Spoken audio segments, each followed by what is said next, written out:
Welcome everyone to our Cafecito Cultural. Hello everyone and welcome to our Culture and Diversity conversational panel of this professional learning community group. I am Rosabel, founder of this wonderful group of professionals that work together to bring culture and value diversity to our classes. Today in our Cafecito Cultural, we are pleased to have with us from London, United Kingdom, Simon Hudson. Born in the 1960s to parents of the Windrush generation from Jamaica who migrated to England in the 1950s, Simons grew up around the time of Enoch Powell's infamous and divisive River of Blood speech. He saw the racist initiative of the far-right race hate political group NF of the National Front dubbed on walls and faced his fair share of racism. Simon says that I am aware that the stories of people like me are rare, often a stereotype or part of the tokenism. As Shakespeare declared, all the words stage, a stage. I wonder where all the Black players, actors, participants, national and international movers and shakers. Simon is the author of the History Through the Black Experience, Volumes 1 and 2. Welcome, Simon. How are you today? Well, I say, Rosabel, thank you for inviting me onto your program. I'm really glad to be here. I'm feeling good. Thank you. Thank you. Well, Simon, I want to thank you very much for being here in our Cafecito Cultural to share with us your experience as an Afro-descendant in the UK. That's the content of your book, correct? Yes, History Through the Black Experience. It's a huge, voluminous piece of work. It comes out in 2 volumes. You've got volume 1. I'm not too sure how well you can see that, how well that's come out, and volume 2. Now, Okay. the reason why I wrote the book is clearly growing up as someone of African heritage.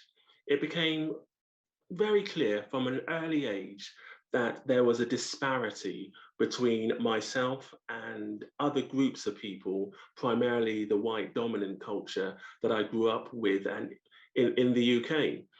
And I've reached a point where I wanted our stories to come in from the periphery, to come in from the edges, to play center stage, to step out of the shadows. As you quoted, Shakespeare said, all the world's a stage. And I beg the question, if all the world's a stage, where are all the Black contributing members of that cast? Where are all the inventors, the innovators, the explorers? Where are all the movers and shakers, the politicians? Where are all the military heroes? And what I've wanted to do in producing this book is not simply look at role models. Role models are important. Role models have their place. But I wanted a sense of normalization. I wanted our story to become normal. So that when people heard about explorers, they didn't just think of the well-known white explorers such as Scott of the Antarctic or Raoul Amundsen, but they also knew about Matthew Harrison, the Black explorer who opened up the Arctic. Most people haven't heard of him. When people hear the name Shakespeare, when they hear the name Dickens, when they hear people such as Jane Austen, they have a certain familiarity with those names. I want the viewer, the listener, I want the audience to have a similar familiarity with the names of Maya Angelou, James Baldwin, Langston Hughes, and a whole range of other really good quality Black authors. And so Carter Woodson, he had this amazing dream where he put together what we now have as Black History Month. It started off as Black History Week, and it developed, and as you are aware, in the US, it's Black History Month, February. In the UK, we have Black History Month in October. I think Black History Month is an incredibly valuable starting place, but we need to now build on that. We need to make sure that it's not simply about Black history concentrated into that 1 month, but there is a Black narrative from January the 1st right through to December the 31st. We need to allow our presence to become natural, to become second nature, not to make excuses, not to try and find some strange stories, but to build on the Martin Luther Kings, to build on the Mary Seacolds, to build on the Harriet Tubmans, to recognize that there are tens of thousands of the most amazing stories. In the introduction at the back of the book, volume one, I end with the line where I start to question what I've actually achieved by stating that I've only started to scratch the surface, because it's amazing just how many stories there are. Now, I spent my whole life writing this book. I've spent my whole life living this book. As maybe 10 or 11, I remember painting on the wall of my bedroom a Martin Luther King speech. And it started off by saying, "Our method will be that of persuasion, not coercion. We will tell people, let your conscience be your guide." But more importantly, that speech ended with the words, "And they will say there lived a great people, a Black people who injected new meaning and dignity into the veins of civilization." And it's that story where it's not even about Black history, because the characters that I've written about live cheek by jowl with other groups within the world. Our history is interwoven with white history. It's not a separate history.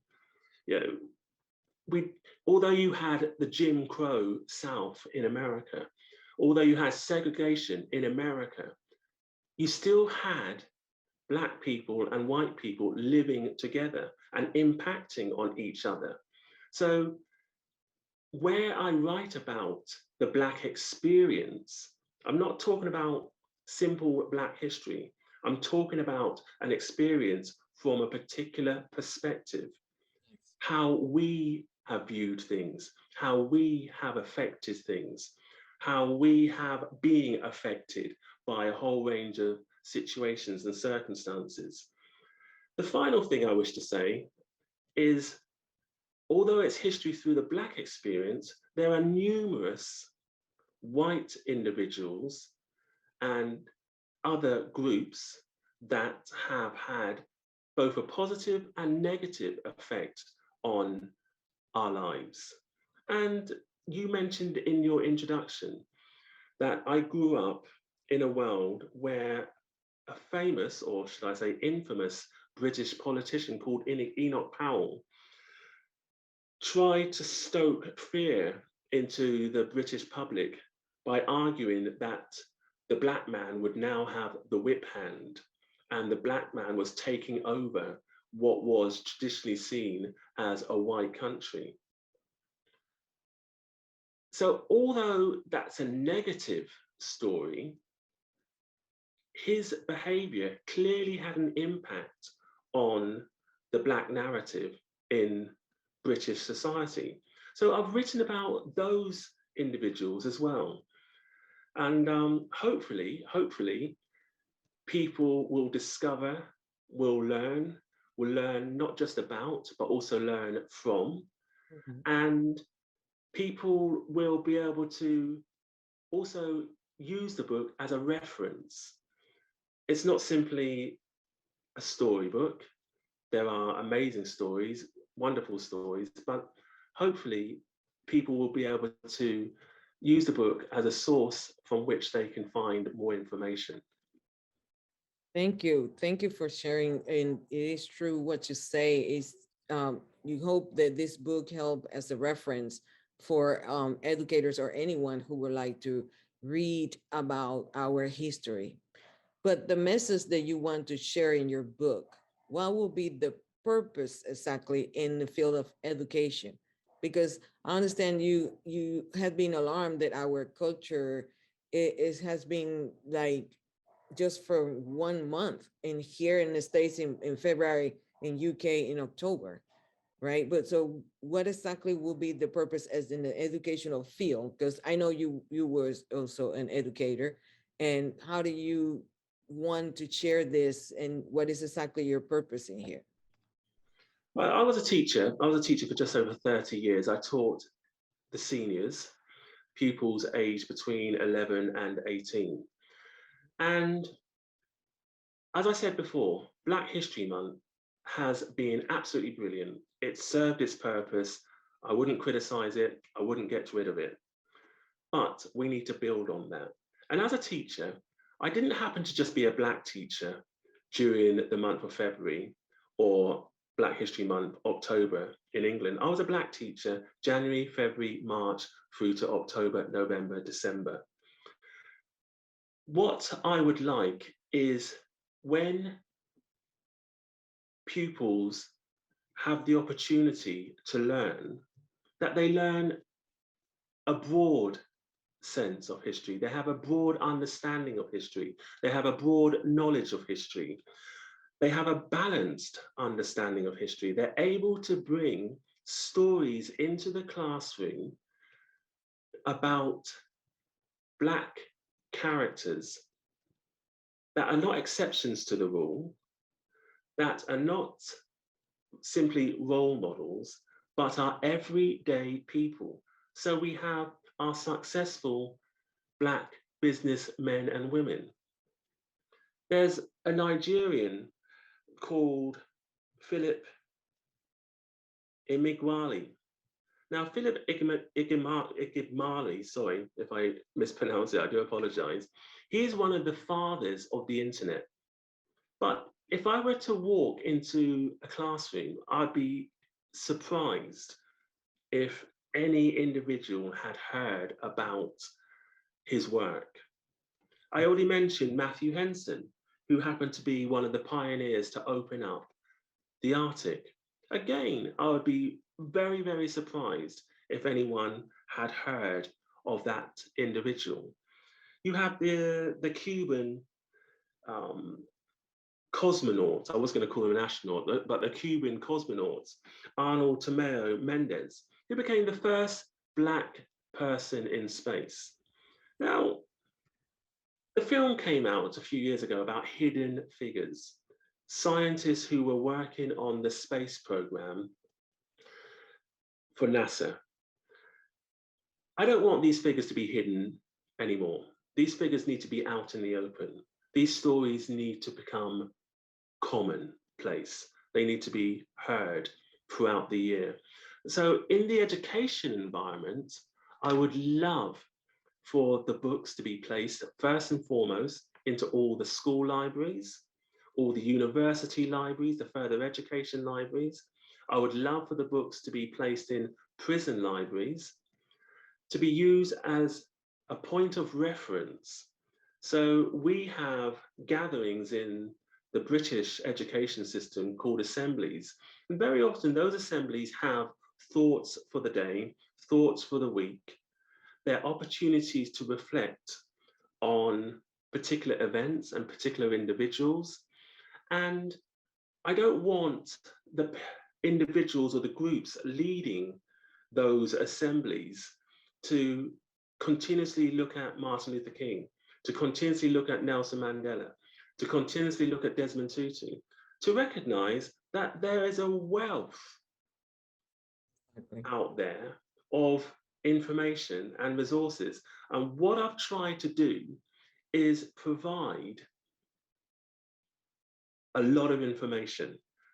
The way I work is the book hangs on what's happened on this day. So clearly it starts on January the 1st, the 2nd, the 3rd, through to December the 29th, the 30th, and the 31st. And so immediately you have a reference point of 366 days, because in my book, February is always 29 days. So you have 366 days. So the basic starting point is you have 366 examples of events or biographies. But that's the basic starting point, because the vast majority of days, I think I might be correct that there's only one day out of the 366 where I only write about one event or one figure. All of the other days have multiple events, multiple figures, where people can discover writers from the sub-Saharan African continent. They can discover a polymath such as the Aboriginal David Unison, who was described as the Aboriginal Da Vinci. So not only was he a writer, but he was also had lots of drawings and ideas, innovations to improve various tools, various mechanical structures, and that he was trying to put out there. And so I just wanted to find a way of drawing together this vast sea of experience, this vast sea of events, these huge numbers of individuals. And I wanted to find a way to celebrate that, and for every single day to be a learning day, to be a day of celebration, to be a day of understanding. That's correct. That it should be like that. And I love the way you put it as every single day, because we are always there in history. As you say, we should not be confined to Black history, right? That we are more than just a slave narratives and civil rights struggles. So Yes, very much so. that is something that we as an educator should take in consideration, not just wait for Martin Luther King Day or Black History Month, and then the rest of the years you are providing other stuff as well, but there is always should be a space for us in history, for us in the daily basis of the students.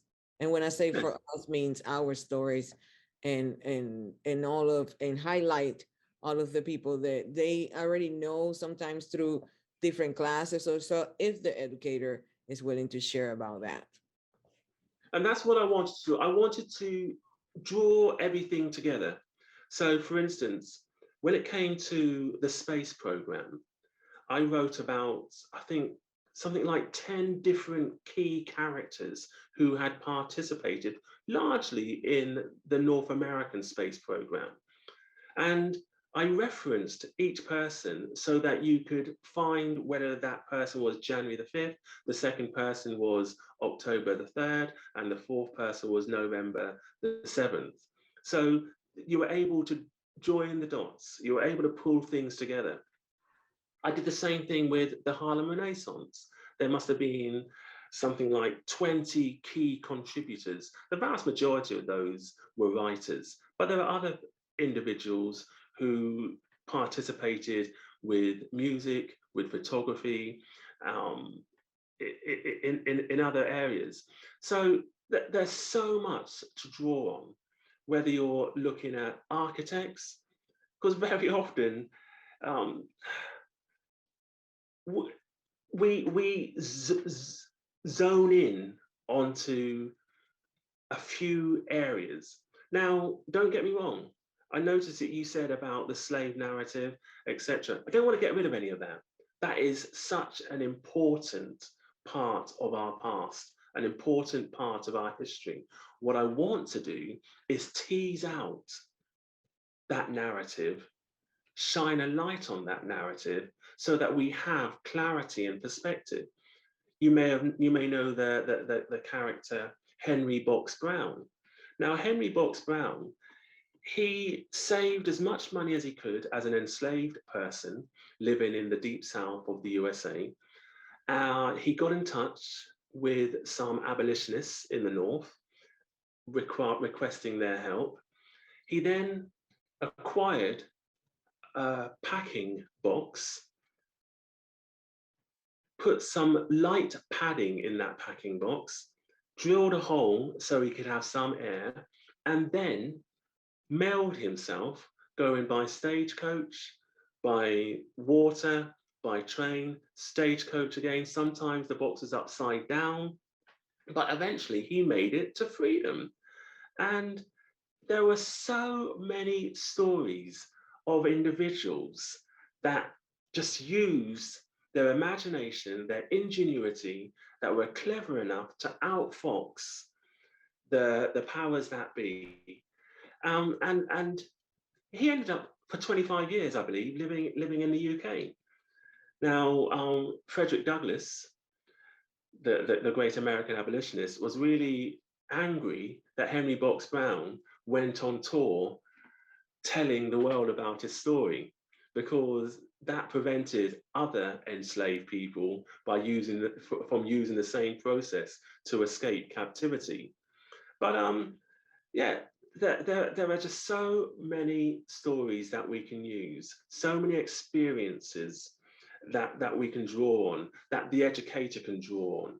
So just as I said before, we look at the Hemingways of this world, we should be able to turn around and look at great Black writers in the same way. They just become second nature.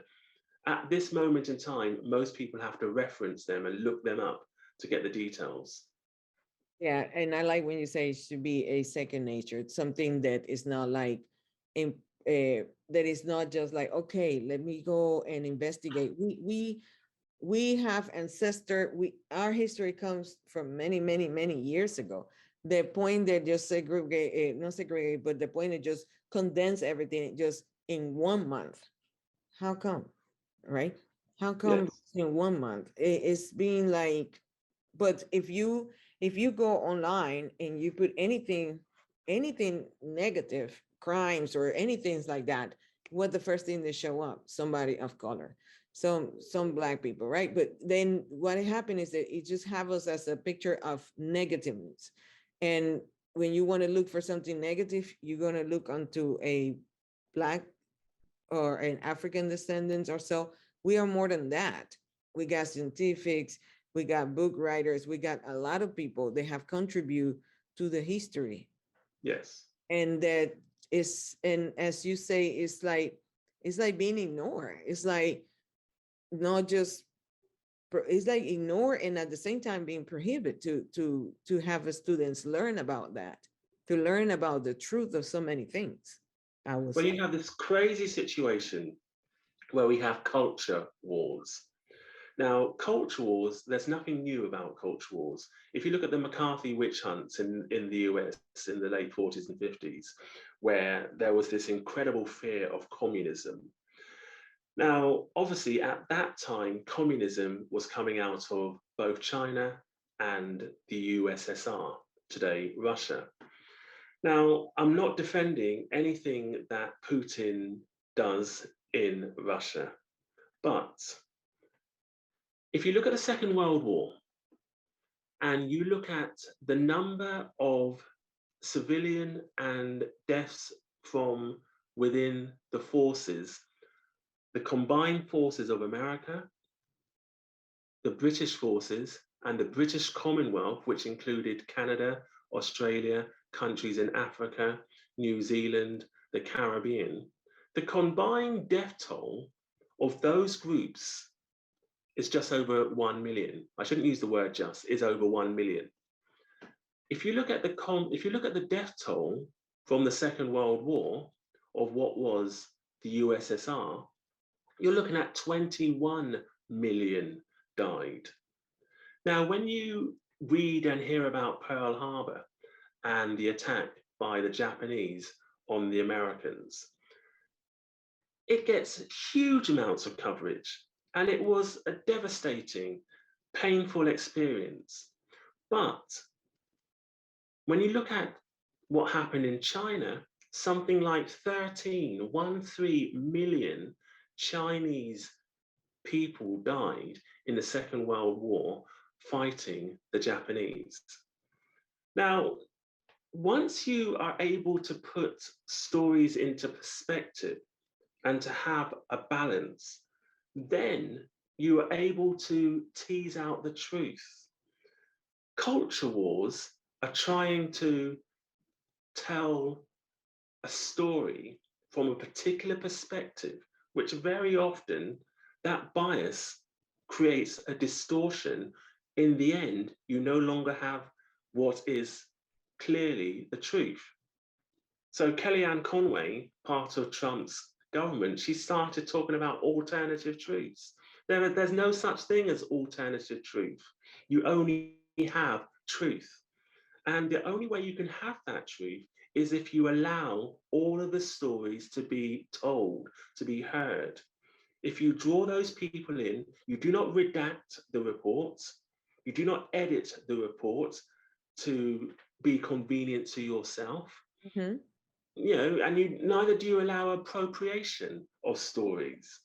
So And then, so what I've tried to do is I've told the stories in the detail that I was able to present, but without trying to look at things through rose-tinted glasses. It's the story of the good, the bad, and the ugly, yeah. however it comes out. And I think that's what's important, especially in education. Now, exactly. And then that's what I want to ask you, like, what would you suggest to educators about incorporating Afro-descendant culture in their language classes?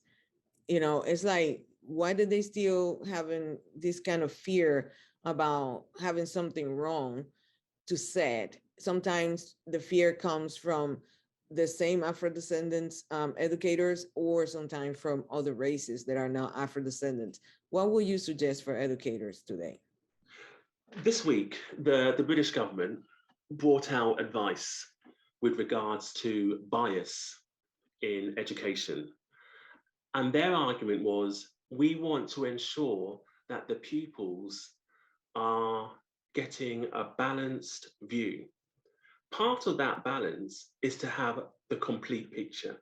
There's no point in saying, well, in simplistic terms, we're going to look at history from a white or from a European or from a white American perspective, white Australian perspective, because the Aboriginal community in Australia will turn around and say, whoa, we don't recognize that history. We don't recognize what you're saying. So within education, any good teacher will look at, analyze, and try to make sense of subjectivity, make sense of objectivity, make sense of propaganda, make sense of context. They will be able to turn around and empower the students, equipping the students with the tools so that they can scrutinize the history, they can review the history, they can bring analytical tools to that history. But until you present the full history, all of those skills will be pointless. And so you have to turn around and say that where you had William Wilberforce in the British Parliament at the forefront to try and abolish slavery, you also had Ignatius Sancho, an African who was working alongside him, where you had people such as Granville Sharp trying to fight for the abolition of slavery, a white abolitionist. You also had Eladi Equiano. And so there's no point in just looking at one part of the story. And unfortunately, you've seen it in aspects of American politics, and I'm not going to name any politicians or any particular party. Um, it's being mirrored in British politics, and it's being mirrored in various groups across Europe. They want to look at history either with one eye covered up or one ear blocked from a particular angle, almost ignoring all of those people over there and just focusing on those people over there. What I've tried to do in my book is say, here are the stories of people who have struggled by and large. The vast majority of them are being incredibly successful. There are events that we need to come to terms with and understand and make sense of. We need to understand why the worldwide Black community in its different phases and different guises is where it is today. We need to make sense of our history so that we can understand who we are now. And until we make sense of our history and until we understand who we are now, we will continuously struggle and stumble, hit and miss as we move forward. And I want to iron out as far as it is reasonably possible that sense of hit and miss, that sense of stumbling.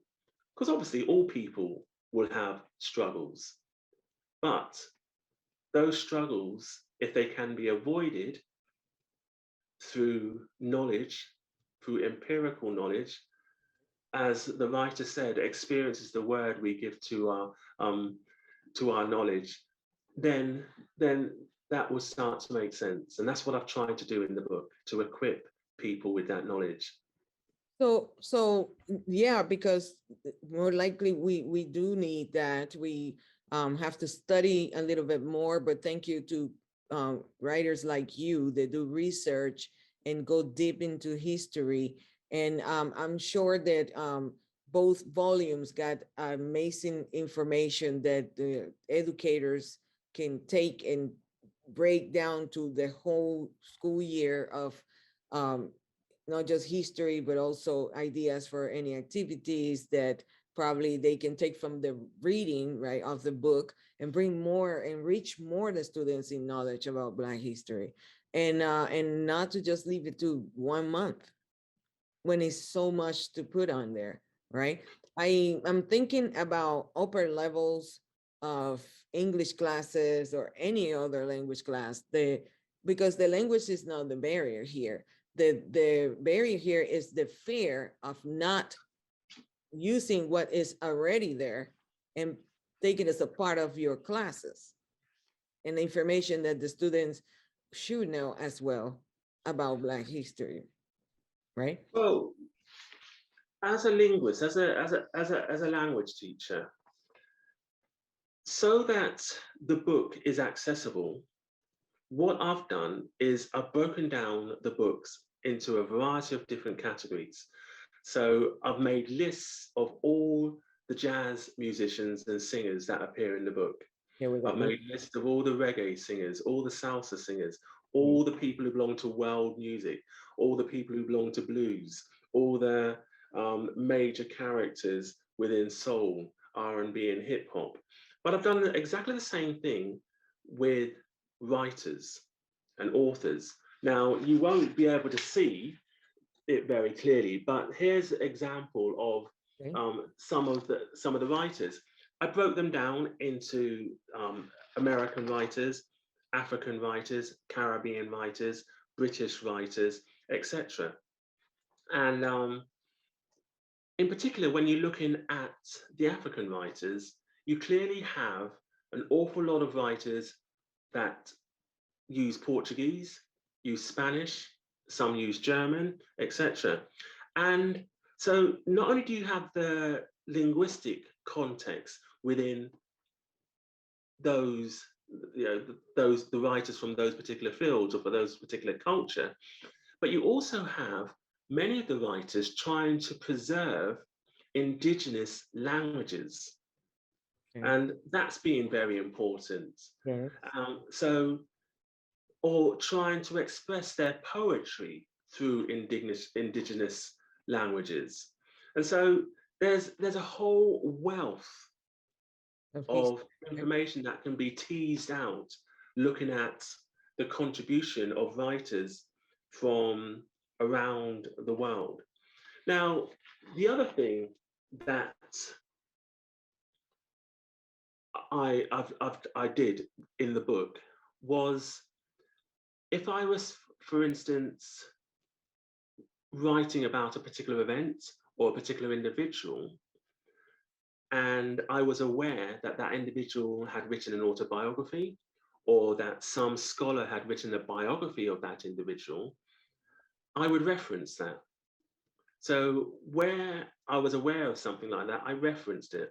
If a documentary had been made or even if a biopic as a film had been made, I referenced that so that if an individual wanted to do further research, wanted to embark on further learning, then they could try and tease out that documentary, try and find that book and delve a lot deeper and hopefully learn a lot more than I was able to present in the event as I recorded it. Perfect. And now, before we close this Cafecito Cultural, Simon, is there anything else that you would like to add to our conversation today? We have spoke about so many authors. I'm sorry, not many authors, so many people that have contributed to our history. And you as an author doing your research when you was writing this book, anything else that you would like? I also like the fact that you said about how educators should take this as a monthly, not just 1 month, right? Daily or monthly. And you wrote 2 volumes. So there is a lot material in there. What else would you like to say today before we leave this cafecito? It was such an enjoyable journey. From the moment I started right through to when I wrote or typed out my last word, the full stop. Parts of that journey, though, were incredibly painful. And I was taken to dark places where the clouds just, there was no silver lining. And I had to take a deep breath during those moments. But what that pain revealed was just how successful so many of the participants that I was writing about had been. They had succeeded against the most amazing odds. And that really was something to celebrate. Even people who, on the surface, were successful, they still continuously had to face obstacles. The Ella Fitzgeralds, the Louis Armstrongs, the Duke Ellingtons, the Count Basies, they were at the top of their tree. But there was so much that was preventing them from sowing seeds, having new acorns grow into oak trees, and having a forest that they controlled. And we can learn a lot about these events and these individuals, but we can also learn a lot from these events and these individuals. And as someone such as yourself in the world of education, it is about not just learning about something, but learning from and trying to work out how that helps us to navigate our lives in the world that we inhabit. And so, yeah, I really did enjoy it. And I'm discovering through people such as yourself and your community that the next thing we need to do is join all the dots with all these communities to support each other. And so, yeah, and that's the thing we need. That, And just that like you're supporting me yes. in getting my message out there, all these different groups that are doing so much good need to hold hands and say, yeah, let's support each other. Love it. This is wonderful. Also, there's one detail that I don't want to left out. When you was a teacher, you say that before the Black History Month was established, you wrote in the school magazine. You remember what did you wrote there?